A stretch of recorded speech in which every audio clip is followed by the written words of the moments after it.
Hey, what's going on, guys? This is going to be part one of two parts for removing the transmission out of my K2500. I got the transfer case out and I realized that the video was getting kind of long, so I wanted to break it up into two sections so you don't have to sit here and just agonize through, one great big old long video. But anyway, enjoy part one. Part two will be coming out later. Let's get into it. What's going on, guys? Today we got my 97 K2500 Cheyenne in the shop. Got to pull the transmission out, have it rebuilt. So let's jump in. All right, now I may not be doing a whole lot of talking in this video because, there's going to be some background noise because the fan's going to be running. We're under a heat advisory today, and I'm in this big steel box. So it's going to get pretty hot pretty quick.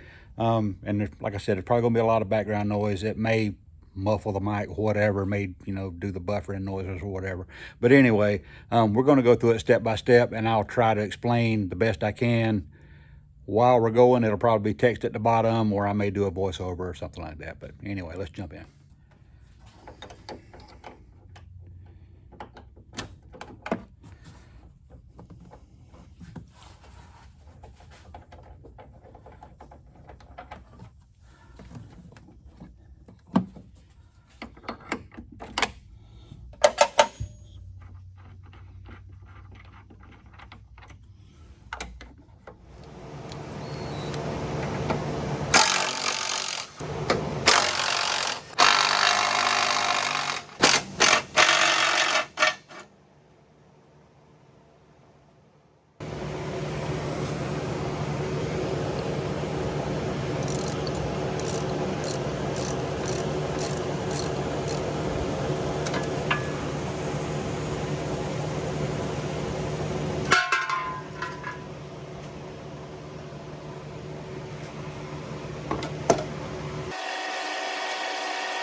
I hope you guys can hear me over that fan. Let me go turn it off real quick. All right. Now, you guys saw how much fluid came out of that transfer case. That was way more than it's supposed to have in it. And the fluid that came out of it was very burnt. So those two things tell me that the input shaft seal on this transfer case is bad. So I'll replace that while I've got it out. The thing about Chevrolet is with the four-wheel drives, they do not use a seal on the output shaft of a four-wheel drive transmission. For whatever reason, I don't know, they rely solely on the input shaft seal on the transfer case to keep fluids from migrating back and forth. Really, they're the only ones that I've seen do that. Take that for what it's worth. But anyway, I've got to remember I'll need to replace the input shaft seal on this transfer case, and we'll get into that later on in the video. But anyway, if you ever check your transfer case fluid in one of these trucks, you'll pull out the top fill plug, and if the fluid starts pouring out, then you've got a bad seal on the input shaft. So you want to get that fixed because it's just going to continue to migrate into the transfer case until it starts coming out the vent hole. So anyway, there's that little tidbit of information for you guys. So let's jump back in.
Okay, I was wrong. This thing does actually have a seal on the output shaft. The Chevrolets that I worked with before, which were S10s, they didn't. So take that for what it's worth. I made a mistake, but hey, it's got a seal there, but I am going to replace the seal on the transfer case anyway, because I've got it out and it kind of doesn't make good sense not to do that while you got it out. And you guys can see this is a very kind of a dangerous job. I've got the right tools and equipment to do this, and I still almost dropped it. So guys, be careful. Get you a buddy or two over there to help you if you're having to do this in your driveway. All right, I'm going to grab some lunch and I'll be back at it later. All right guys, that's it for part one. Check back in with part two later on whenever I get the transmission pulled out of this thing, and hopefully we'll get it rebuilt and have it thrown back in here and we'll be running again. So stay tuned.